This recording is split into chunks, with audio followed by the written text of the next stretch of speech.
Ja vlastne ani neviem, či som ťa vôbec niekedy ľúbil. A prípadný dovetok, bral som si ťa s nádejou, že sa to po svadbe zmení. Ak ste toto počuli od bývalého partnera alebo partnerky, tak ste tu správne. Vo svojej praxi to počúvam čoraz častejšie a takmer vždy to zaznie z úst partnera, ktorý práve dostal na stôl definitívny návrh na rozvod. Prečo človek, s ktorým ste prežili roky a založili si rodinu, zrazu povie niečo tak kruté? Dôvod je jednoduchý, je to čistý obranný mechanizmus. Ten človek dostal ranu, ktorá zasiahla jeho ego a stratil kontrolu. A tak zaútočil s cieľom ublížiť vám viac, ako v tej chvíli bolo ublížené jemu.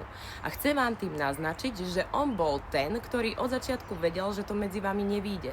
Má to aj odborný názov, volá sa to retrospektívny sklon.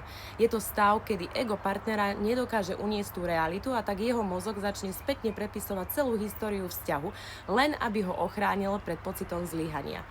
Ale nenechajte sa oklamať. Pravda je niekde úplne inde. Títo ľudia boli v manželstve od určitého momentu rovnako nespokojní ako vy. Nebolo to samozrejme hneď po svadbe, tá nespokojnosť prichádzala postupne. Na základe spoločných prežitkov, pribúdajúcich nezhôd a neriešených konfliktov. Lenže zatiaľ, čo vy ste hľadali riešenia, oni boli skrátka príliš pohodlní na to, aby našli odvahu urobiť akúkoľvek zmenu. Mali radi svoj zabehnutý komfort, svoj pokoj a tak len pasívne čakali a prizerali sa, či ten krok nakoniec urobíte vy.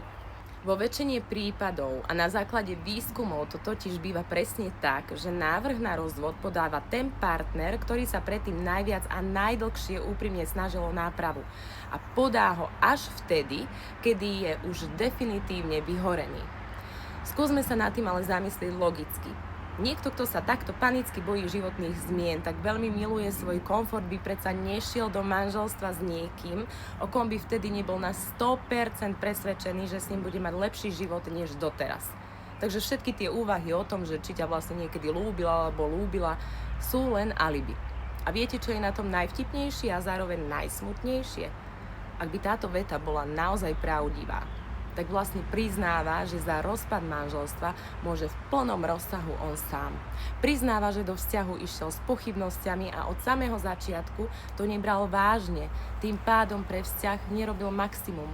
Vlastne priznáva, že celý vzťah bol z jeho strany len divadlo.